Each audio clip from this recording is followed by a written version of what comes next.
Hey, it's Monday, March 16th, 2026. By design, in the United States, and I think really in most of the world, we live in a system where we are taught and then we are required to focus on providing labor to an employer for most of the hours in the day.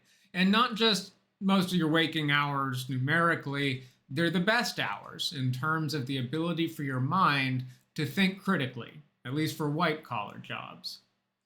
Your non working time is generally spent taking care of your basic life stuff: grocery store, cooking, cleaning, laundry, exercise, doctor, family. And the cracks or voids of time remaining are usually filled with whatever's most important to you in those last few hours, if you're lucky: hobbies, community, social media, screen time.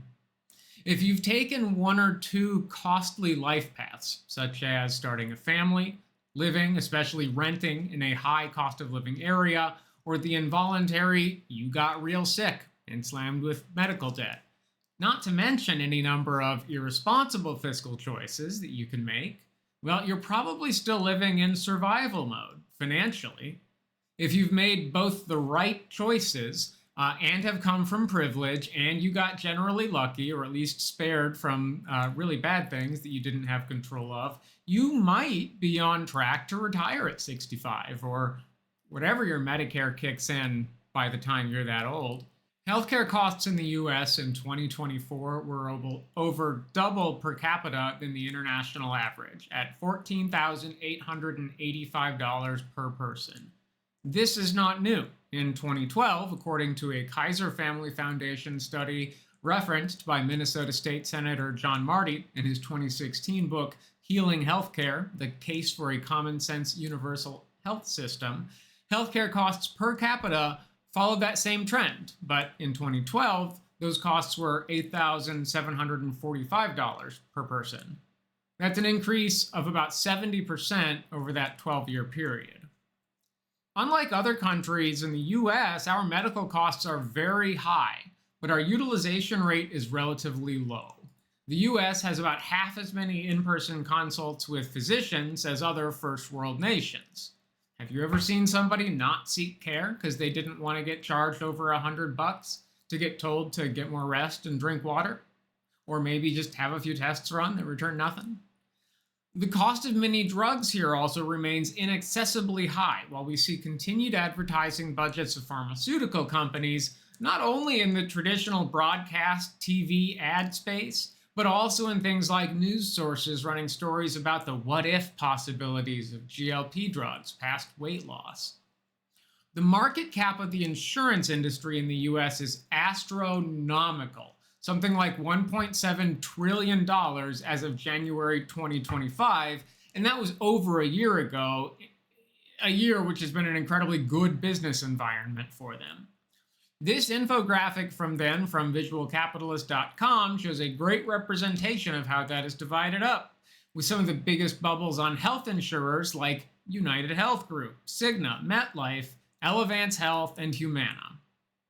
As someone who has worked adjacent to the insurance and healthcare industries, I would love nothing more than to see some political change effected where for profit health insurance companies are made illegal. Universal healthcare is the most recognizable political policy and rallying cry, I think, to make that happen. I think that it should be used widely as a political purity test for any progressive candidate, especially now in 2026, where US accessibility to healthcare seems to be continuing on a worsening trend. Another political policy that's been top of mind to me has been the concept of universal basic income, as made popular on the national scale by Andrew Yang in his 2020 Democratic primary bid. Basically, think uniform cash payments to all Americans as either part of a replacement for or in addition to other forms of social welfare. It's something that I think has aged especially well in an environment where the performance of the stock market is looked at as the primary economic indicator, and the sharply rising cost of living and stagnant wages for workers are largely ignored. I think we're going to see more primary candidates on the national stage advocate for UBI or something like it, when the 2028 primary season rolls around, as the wealth gap is on track to widen more than it ever has between now and then. My call to action for now, for everybody, is don't wait for that to happen. My call to action for now, though, don't wait until then or for that to happen. I know there's no time in the day for most of us to get political, but now more than ever is a good time to look up who your representatives are, what they say, and how they vote.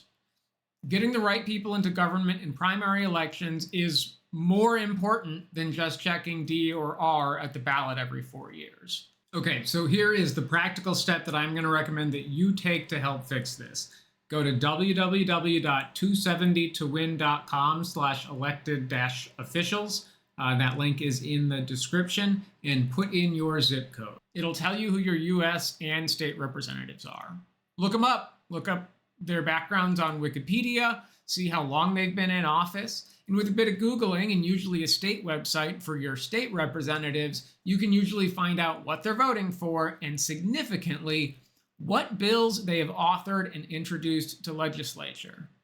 The things somebody has done is often the best indicator of what they're going to be doing in the future. If your reps have a track record of proposing bills that align with the change you want to see in the world, like, for example, universal health care, great. Show up and vote for them in the primary election. They still need your help. If they don't, if their attention seems to be focused exclusively on, say, banning guns in a way that would alienate anyone for whom the Second Amendment is a top issue, email them. Include that you are their constituent and let them know what you want their attention to be focused on and what are the most important things for you, rather than frivolous or counterproductive topics. Ultimately, your elected representatives are human. They are also beholden to work for most of their waking hours, and that work includes deciding which issues to focus on your behalf as their constituent. It also includes things like playing politics, knowing what concessions can be made to enact change when some collaboration is required, versus when they need to fight strongly for specific things. And whereas most of us get to have an opinion, all of our own, elected representatives should, at least in theory, represent the will of their constituents. Email is the easiest way to make sure that your individual part of that will is heard. And while emails are a good first step, and you should totally start there, it helps you write down your thoughts and make sure that your message is well formatted. Phone calls are going to be more effective, face-to-face meetings even more so.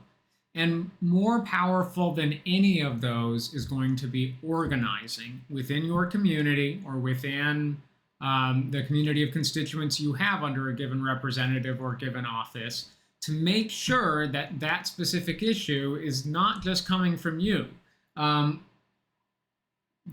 Political parties and elected officials look at the volume of requests on a given topic or from a specific position when deciding how to allocate that very limited resource that they have. Their time and attention in preparing to fight for issues, and then the time and attention of the legislature at large during committees or hearings.